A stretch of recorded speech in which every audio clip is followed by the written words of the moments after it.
Hi everybody, আসসালামু আলাইকুম। আমি Mohammad Junaid Hossain, mentor of English magic tutor. আজকে আমি যে টপিকসটা নিয়ে আলোচনা করব, ইন্টারমিডিয়েট অর্থাৎ এইচএসসি স্টুডেন্ট যারা 2026 এবং 27 সালে পার্টিসিপেট করতে যাচ্ছে, ইংরেজি সেকেন্ড পেপারের 3 নাম্বার যে টপিকসটা দেয়া আছে সেটা হচ্ছে যে স্পেশাল ওয়ার্ড, যেটাকে স্পেশাল ফ্রেজও বলা হয়। এটা নিয়ে আমরা আলোচনা করব। টোটাল 10টা স্পেশাল ওয়ার্ড আর ফ্রেজ দেয়া থাকবে। টোটাল মার্ক হচ্ছে 5 মার্ক ইন্টু 5, অর্থাৎ হাফ মার্ক করে। তো আমরা এখানে যে গুরুত্বপূর্ণ যে বিষয়গুলো আমরা আলোচনা করেছি সেটা হচ্ছে যে 2025 সালে ঢাকা বোর্ডে যে স্পেশাল ওয়ার্ড আর ফ্রেজেস এসেছিল, সেই স্পেশাল 10টি যে ওয়ার্ড বা ফ্রেজেস এসেছিল সেইগুলো আমরা একটু অর্থ সহকারে বোঝার চেষ্টা করব ইনশাল্লাহ। সাথে থাকতে হবে। এখানে দেয়া আছে যে কমপ্লিট, এখানে দেয়া আছে যে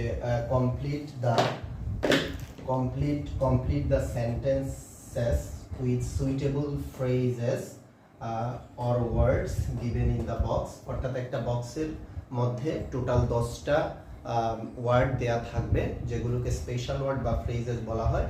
এই স্পেশাল বা ফ্রেজেস যে ওয়ার্ডগুলো আছে সেই ওয়ার্ডগুলোকে আমাদের অর্থ করতে হবে, কিছু গ্রামাটিক্যাল নিয়ম আমাদের বের করতে হবে।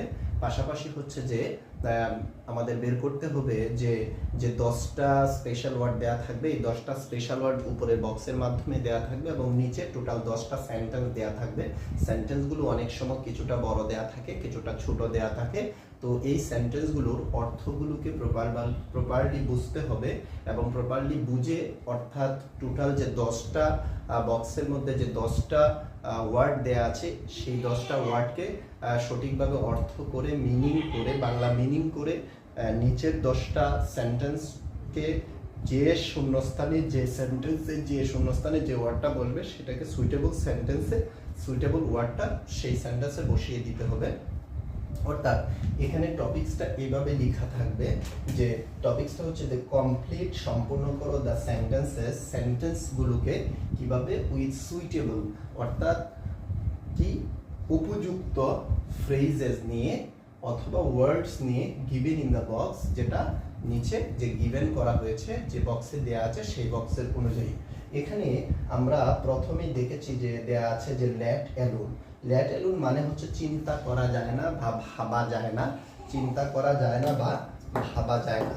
নেক্সট হচ্ছে আমরা দেখছি যে দেয়ার অর্থাৎ হচ্ছে কোনো স্থানে কোনো কিছু আছে, কোনো